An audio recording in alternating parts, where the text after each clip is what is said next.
Now then, it's Burnsy, and welcome to our regular Curiosity podcast, the CuriosityCast. Every episode, we take questions asked by the members of the public in Hull and try to get them the best answers from the very best brains in the city of Hull. Not all questions are about Hull, and they can be about whatever you want to discover, so get in touch with us. This episode, we're talking to a debut children's author from Beverley, who's just released her first novel. It's called Inkbound, Meticulous Jones and the Skull Tattoo. It's had rave reviews in places like The Times, The Guardian, and is currently in the Amazon top 10 for children's fiction. I nearly said amazing top 10 there, but it is Amazon top 10. It's amazing anyway, the book. The book is set to be the first in a series, so hopefully we'll find out what's in store next as we welcome the author Philippa Leathley to the CuriosityCast. Nice to see you. What's it feel like to be a successful author? Strange. Just really, really weird. Is it? Yeah, it doesn't feel real at all. And slightly panicky, like treading water all the time. Why? I mean, I think eventually it'll like calm down. I think it's just so strange and you have no control over anything. You spend so long getting the book perfect and then you send it into the world and you just have to watch how people react to it and hope that people like it. But they're obviously liking it and obviously reacting to it in a very positive way. Yeah, are you reading every review, every online comment? I'm trying not to. Right. I'm really trying. I did start. I told myself I wouldn't, and then I couldn't stop for the first week or so. But I am trying not to because it does kind of mess with your head a little bit. Why? It makes your head bigger and think I'm a 60. No.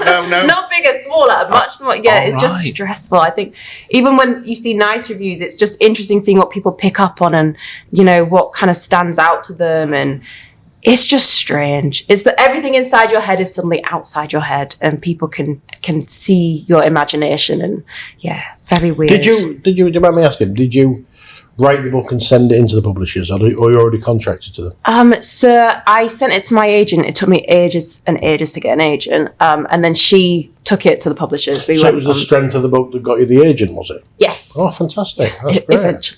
Eventually, yeah. We'll go on the journey with you. This is producer Dave. Regular listeners to the CuriosityCast will know producer Dave. The book is called Inkbound, Meticulous Jones and the Skull Tattoo. Give us the premise, the character. Okay, so it's about a girl who, when her dad goes missing, her aunt arrives and whisks her away to this magical flying city called New London, which is powered by ink. And in the world of Inkbound, every child gets a tattoo on their 10th birthday that predicts their future. It could be like their future job or their personality, and Meti ends up with a skull and a glove, which makes people think she's going to do something really dangerous with magic and maybe be a murderer. And the book is all about her trying to find her dad and trying to change her fate so that doesn't happen. Don't tell us any more. Okay, don't tell us any more. Let people buy the book, see the film. What sort of age group is it aimed at? I'd say 8 upwards. Anyone from age 8 up. Probably like 8 to 12 is best, but I think older is fine as well. I love reading children's books and I'm in my 30s, so I don't want to put an upper end on it really. Right. And who was your inspiration? Was there an inspiration for you? Yeah, lots of inspirations. Everything from video games, films, but favourite authors, people like Philippa Pullman, Diana Wynne Jones, that kind of thing. Okay. Because you're well read, because as we were coming into the room here in the Hull Central Library, your family work in here. Yeah. and you used to work in a library. I do, yeah. I joked when I did my job interview, I said, my family's just taken over. You have to employ me so I can continue the agenda and just take over the library. Because you worked out at Bransholm? Yeah, which I loved. And there should be if you check the Curiosity website, there'll be a film that Amy Thompson's done about Bransholm Library, so do check it out. I've got the plug-in. Let's talk more about the book. Sarah in the Avenues area in HU5 of Hull says, did you start off writing children's books or have you written anything else first? I actually came to children's quite late, so I was writing adult books for ages that were these really grim, serious, really sad books, and I don't know why I wrote them because I hated them, and they made me really sad. Right. And then when I got COVID, I was really poorly, and I couldn't write miserable things anymore. I just wanted to write something joyful and fun, and then I read a couple of children's books, and they blew me away. So I was just like, this is it. I've got to have a go at doing this. And and then haven't gone back since. Were they published, those miserable books? Oh, no, not mine. No, and they never will be, I'm sure. So they're in a dark, dusty cupboard, never to be discovered. Yeah. When I was when I was in my early 20s, I desperately wanted to be a serious author, and win the Man Booker and that kind of thing, and then realised that, no, that was not the right thing for me at all. That wasn't the direction. COVID-10 your brain. It did, yeah. But children's books are serious authors. I mean, you are a serious author now. Oh, yeah, definitely. Look at the rave reviews. Sorry, I've got a dodgy throat all of a sudden. I do apologise, Philippa. No, I don't mean like that. Obviously, I think they're serious authors. I meant like serious as in sad, like kind of misery books. So is it brought you joy then, the book? Yes, so much. I love writing for children. I think I'll always I might write for other ages at some point, but for children, I'll always try and do it because it's and the publishers clearly love it because it's gone big. It's got US and foreign language and all sorts of things, isn't it? I noticed the US and the UK covers are different. Meti's a different size. Yeah. Meti is much more prominent on the US hardback than the UK hardback. What's that about? Well, it was really interesting when they were choosing the covers. I didn't know how any of that worked. Right. And it was so interesting to hear culturally what matters and what sells books. And they said in the US that having the character very prominent would help sell the book much more. Whereas in the UK, we tend to be a bit more cartoony and maybe a bit more like symbolic. You got the big heart on the cover of the UK one. And it's been so interesting seeing the foreign editions as well, the different colours and styles, and I tend to just trust that they'll do whatever's best for their market, really. When you think about it, this is a big thing. This is your first book, and you've gone international. Hardback copies and different versions right across the world. Yeah, so it's amazing. It is. It's really just weird. I can't emphasise enough how just strange it is. Yeah, really weird to think of children on different continents, like, picking up my book and reading it. Can I ask a daft question? Yeah. Did you worry the first time? Won't be the first. Did you worry about calling her Jones with Indiana Jones? You must have worried about that, surely. I didn't worry about it. It's actually a nod. It's a nod to Indiana Jones because I loved those films. Yeah. And in the very first chapter, Meti's with her dad and he's asleep at the beginning and he's got his hat pulled low to cover his eyes. And it's like the one little nod in the book itself. Yeah, no, one of her friends is called Faith O'Connell from the Mummy films. Right. So I kind of little Easter eggs in there for those old action films because I love them. Oh, so you've just borrowed slightly an homage to stuff you like. Yeah, little nods. It's nice. You mentioned London town there. Mm-hmm. Were you inspired because in your childhood, I've been reading about you. I've done research, Dave. I've done research. Well done. You used to go to your eccentric grandparents in London for the summer. Are they the inspiration here? Or those trips? They're definitely in the book for sure, in different characters, because they were very eccentric and hilarious. But no, New London, weirdly, it was New Hull for a bit. Right. When I first wrote it, which is so funny now to think. And I don't think it would be travelling as far as it is if it had stayed New Hull. No, I think I just went for that because it's so recognisable abroad, London. Everybody, they all assume we live in London, don't they? Yeah, they do. Yeah. So it helps sales. It pushes the recognition for the book. This from Tracy and Willoughby. Are kids' books easier or harder to write than books for adults? I would say much harder. Even though way more fun.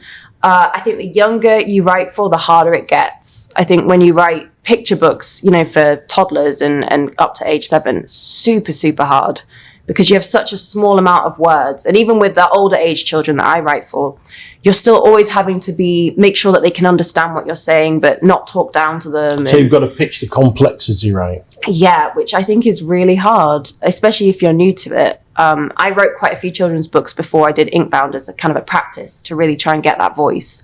And even now I'll get notes being like, this is too confusing, this is too intense, tone it down. And I think it is much harder to write for children. Okay. Were you always going to write as a child at school? Where did you go to school locally? So I was at St Mary's, which is a brilliant school. Off Inglemire Lane? Yes. Yeah. And really nurturing. But yeah, I was always going to write. I don't remember choosing to be a writer. My mum said as soon as I could hold a pen, I was off scribbling. On the fridge. Yeah, on walls, on Not like everything. your house. It's not like your house. Probably was. Yeah, I wanted to do other things as well, and those things didn't happen and didn't work out, but writing was the constant. Did you go and do a formal course or anything like that? Or are you self-taught? Yeah, didn't go to uni. I did just practiced for a long time. Just practice, and read as much as I could, as widely as I could. And I think that's the best thing you can do is just read. Dave touched on this earlier, but let's firm it up with this question from David on Branson, where you used to be a librarian. Maybe David has been into the library. I hope he has, anyway. I hope so. How did you go about finding a publisher? Was there a specific way in? Yeah, so it was first, if you want to go traditional publishing, you've got to get, well, you don't have to, but you should really get an agent because they're amazing. Mm-hmm. That took 13 years to get an agent. So presumably you were sending in your miserable books to them. Yeah, I did. I sent my horrible books for a while. I sent for the first time. I was 16. I'm just old enough to have done it in the post because then it switched to email like straight after. Right. So I packaged up my horrible book and paid the stampage wrong. And got a fine for not doing it properly, and I think I got blacklisted from that agency. I'm pretty sure I got a very snippy reply from them, being like, "Thanks so much for not doing the stamp properly." I stuck with it and wrote lots of different things and kept trying for 13 years. Children's, it took me 2 years. And was this an agent that had perhaps said no in the past? No, actually, my agent. It was just fortuitous. I'd sent to her because I had read some of her clients' work and loved it and thought, well, this is kind of similar to mine. And then we just clicked, and she immediately got what I was doing with the book and was the first agent that really didn't try to change the DNA of the book. She was like, go with it, lean into some of the stuff that other agents didn't like. And yeah, it was perfect. Our guest on this episode of the Curiosity Cast, and I'm enjoying the conversation. I hope you are, wherever you're listening to the Curiosity Cast, because I know people listen all over the place to it, is Philippa Leathley, who is a local author who's going worldwide, as we've heard already with her new book, her first book, children's book. It's called Inkbound, Meticulous Jones and the Skull Tattoo. It has been garnering rave reviews in all sorts of places. And we're going through your questions. Just a reminder that you can send us your own question and we'll answer it either in the next podcast or in the content you can find on the Curiosity social feeds. So message us at www.curiosityhull.co.uk or find Curiosity Hull on Twitter, Facebook, Instagram, TikTok, YouTube and Blue Sky. Hannah in HU12 in Heddon says, is there going to be an audio book? And you get to choose who reads it. You'll note, Dave, I'm putting on my best voice just in case there's a character in there. I'm amazed you're not trying out different accents. Sir, there is already an audiobook. Right. There's actually two. There's one for the US and there's one for the UK. And I'm halfway through listening to the US one now. And it's amazing. I love it so much. Does it have a US accent for the US? No, so they're both English actors that they hired. But I think the US version, it's got obviously the Americanized language and things. I think that's why they wanted to do a separate one, just to... Sidewalk. Yeah. Stuff like that. I was surprised at how much British language they actually kept in, but they did make some tweaks. And there's some things they just didn't know what I was talking about. Like the word wonky. I don't know what it means in the US, but yeah, they didn't know what that was. And yeah, weird things. They'd had a similar problem with Wallace and Gromit. Oh, really? There was a word in Wallace and Gromit that we say all the time. And they said, you can't say that. And it's like, But they only said they can't say whatever because they didn't know what it meant. It was like wonky. It was a similar one. Not on your Nelly or something like that it was. And they didn't know what Nelly was. It was something like that. So I think they get a bit paranoid with stuff like that. Yeah, and I think especially for a younger audience, they're even less likely to have picked up Britishisms, in the US if they're kids. No idea what 10-foots are. Well, nobody does either. I was so shocked when I found out about 10-foots. Were you? Yeah, well, I had no idea it was just a whole thing. Yeah, of course it is, Yeah. Although they have 12-foots in Grimsby. Oh. There you go. Who knew? It's educational. You haven't been reading Angus's articles. Angus did as well on 10-foots. It's educational, the Curiosity website. Do check it out. So when's the audiobooks out, Philip? So the audiobook is out now. It came out on the same day. And the UK one, I've listened to the full thing, and the actress that did it, she's phenomenal. So you didn't get to choose them? I chose in the US, but I didn't choose in the UK, but it worked out brilliantly anyway. I wouldn't have chosen anybody else. Who did you choose in the US? An actor called Elle Potter. Right, okay. And in the UK, it's Sarah Ovens. She's fantastic. Right. So, yeah. What did Elle Potter have? Did you get sent lots of voices? So I got sent a few different actors reading the book. And so that's an audition? No. Well, no, I got to listen to clips of work they'd already done and everything. Right, okay. And then I picked, it was really hard because they sent me amazing people. And then I kind of picked who I felt would capture the characters best. Okay.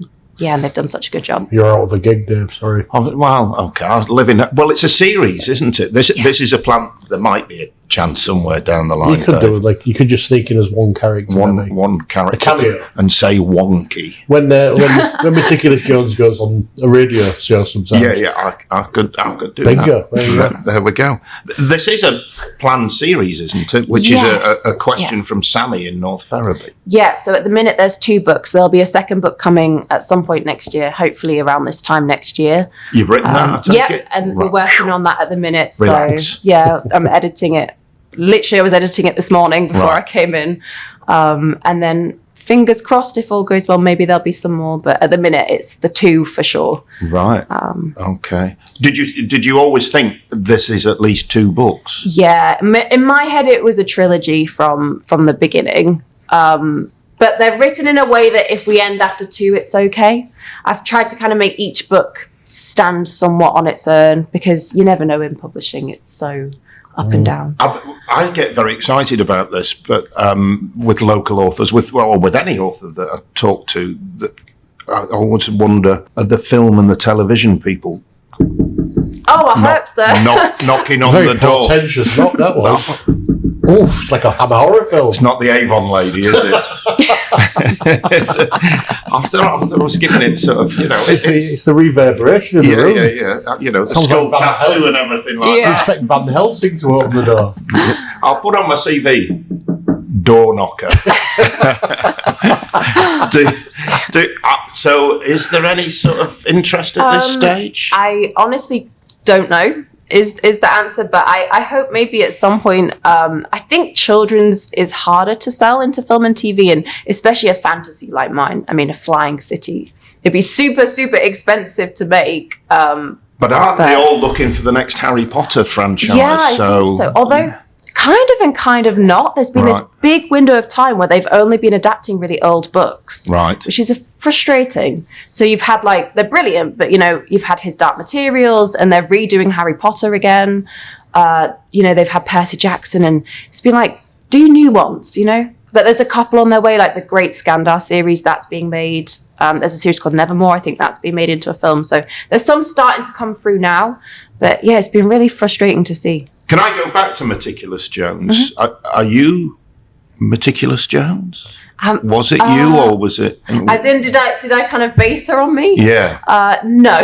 Right. Not at all. But I did give her some of my bad qualities because I always think it's fun to kind of put a little bit in there. So she's really bossy and she's very determined and stubborn. And I think those bits are me. And everything else is kind of her. You must be determined to take this time to get where you wanted to be, and people sort of say, nah, not for us. How do you cope with that? Sometimes not well. Right. Tears. Just lots of crying. No, you do have to have a really thick skin and you've got to be really resilient. And I think you have to have a belief that you can do it, because if you don't, then you won't keep going. I'm lucky because my family was super supportive the whole time. They really did think I was going to make it. So they didn't let me give up. But I got close a few times. That must have been good, though, the day the phone call came through from the agent. Yeah, it was. Yeah, the email, I kind of hopped around my living room, just screaming. Yeah, that was, and when we got the book deal as well, I think seeing the joy on my family, their enjoyment of it is so special. I think in some ways it means more to them than it actually does to me. although it means a lot to me as well. Well, an awful lot to me. I can only imagine. Richard's in Cottingham, which is where you live now. I think you were telling us before we started this. Yeah. And Richard wants to know, does living in the East Riding influence your writing? Yes, if I can. I'm sad because Inkbound doesn't particularly have much of the North in it. Right. But my other books that I work on, if I can get people from around our area in, I try to, because I feel like any of us that write up here, we always want to get the North in because nobody else will. I do see your point. Yeah. Yeah. We are like that, aren't we? We want to sort of shout from the rooftops if we can. Yeah. Definitely. It's all like nobody else is going to do it, so we'll have to. Yes. Yeah. It's that kind of, if we don't, who will? But it's the attitude. I think there is such an advantage to being a Northern writer, especially where we are, because people are so excited for your success. I think any of us that do well in the city, people get really into it because, you've got 1 billion authors in London. You've probably got a fair few in like Leeds and Manchester, but we're a real tight-knit community, I think, of authors that are really supportive. One thing I always felt when I did the radio show is we didn't make enough of people who came from Hull who'd achieved success. We were collectively hiding our light under a bushel. So it's good to know that there's people coming through and taking it to the world. This is great stuff. Can I ask, the Inkbound part of the title, is that something? Is Meticulous Jones just one of the characters in the Inkbound world? Or is it all going to be Meticulous Jones? It's her. She is the main character, but it is she's got a big family. And they've all got M names. They're all like magnificent, moral, which is so much fun to come up with, the names. So you wouldn't be doing 2 with her and then moving on to a different character. It would always be her. I think the world has got scope. So if things went well and people wanted more stories in the world, I think I could go with other characters and maybe different time periods. Yeah. An Inkbound multiverse. Yeah, maybe. But definitely the plan at the minute is just that central story with Meti. That could be a character, multiverse. Multiverse Jones. Yeah. Prolific poet. Spoken word artist. Here's my friend Multiverse. Oh, can I now ask a question? I love asking people this. What would your Jones name be? It's got to be an actor. It's got to be an M. Yeah. Probably Miserable. Miserable Jones. Miserable Jones. I'm That's grumpy. Great. You get to a certain age and you get grumpier. Oh, the lights are fading. It's very ominous. Yeah, that goes. Goes with the book. We work on batteries. We're the only ones that's going to survive the apocalypse. I think I'd go with Malevolence. Oh, I love that. Malevolent Jones. That's a great... I've not got either of them in. Look at the twinkle in his eye. The dark twinkle in his eye. Such a joyful malevolence. Oh, dear. Can I ask you a personal question? You don't have to talk about this, but I was reading about you. In 2023, you were diagnosed with autism. Yes. Do you want to talk about that? Is that I don't mind talking about it. What impact did that have on you? Lots. So I don't know why it took so long to get diagnosed at age 30 when the signs were there. Right. Literally my whole life. I think just because as a woman, we're really underdiagnosed. When I was a kid, the belief was only boys could have autism, and girls just didn't have it. Oh, that's weird. It is weird. So it was missed for a long time. But yeah, I'm very sensitive to sound and brightness, and I struggle with kind of machines like the oven. So I can like learn a bunch of languages, but I can't use an oven. Right. That's the way my brain is. It's just like simple things are hard and hard things are simple. It's really weird. I've never thought of an oven as a machine. Well, I that shows how your brain works differently. Yeah. And when I I worked in retail.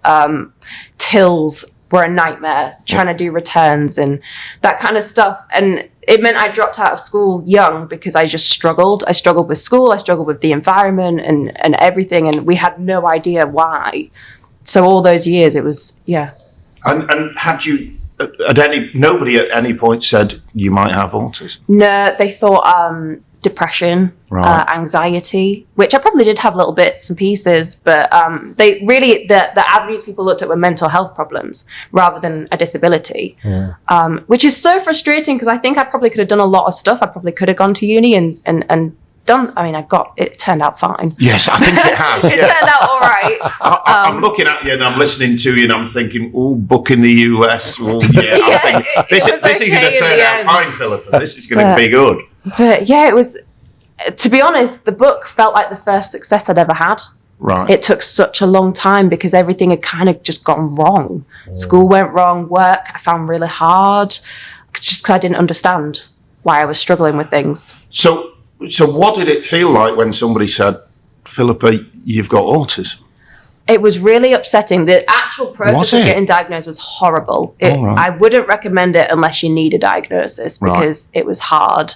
But you don't know if you've got autism unless you go through the diagnosis. No, but it was quite brutal mentally. And then they forgot to tell me for 6 months.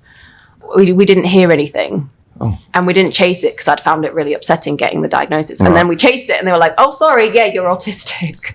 Oh, blimey. Oh, dear. It was very stressful. So it took me a bit of time to I just wanted to distance from it for a bit because of how stressful it had been getting the diagnosis. But then over time, it's just helped understand. Life has got easier, for sure.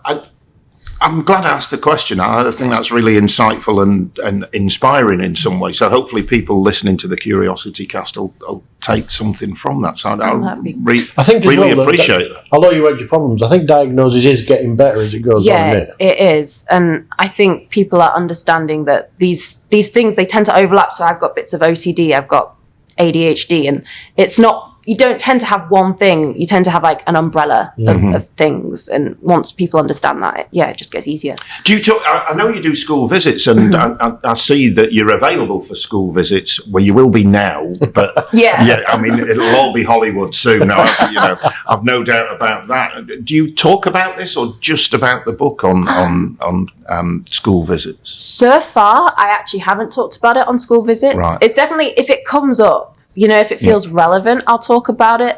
If one of the kids asked me, I would. The book, it doesn't really factor into the book. My characters, nobody is out and out overtly autistic. But I would be open to talking about it. So how do people get hold of you?